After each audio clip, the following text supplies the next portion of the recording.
6 експерименти беа изведени денеска од основците во Штип, со што се одбележа ноември месецот на науката. Организатор на настанот беше Основното училиште Гоце Делчев од Штип, а учество зедоа учениците и од останатите основни училишта во градот. Се изведуваа експерименти по предметите од природните науки. Основното училиште Гоце Делчев од Штип оваа година по втор пат ја реализира и ја организира манифестацијата ноември месец на науката. Благодарение на инвентивноста и креативноста на наставниците по природни науки од Основното училиште Гоце Делчев од Штип, ја продолжуваме оваа манифестација со тоа што ја проширивме и во денешните активности ги вклучивме и останатите основни училишта на град Штип.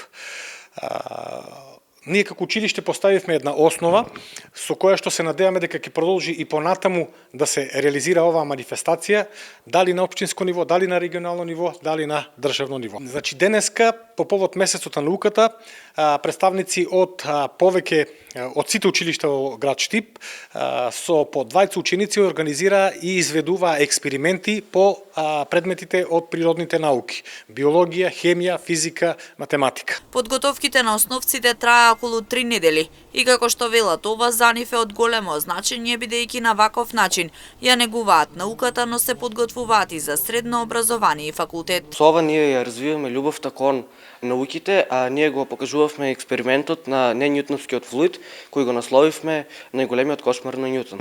Минатата година, месецот на науката, Основното училиште Гоце Делчев во Штип го одбележа речиси на идентичен начин во Штипскиот безистен, каде експерименти изведуваа само основците од ова училиште. Годинава програмата е збогатена со учество на сите училишта, а учениците добија и соодветни награди. За наредната година се размислува ова да прерасне во традиција, која ќе добие и надпреварувачки карактер.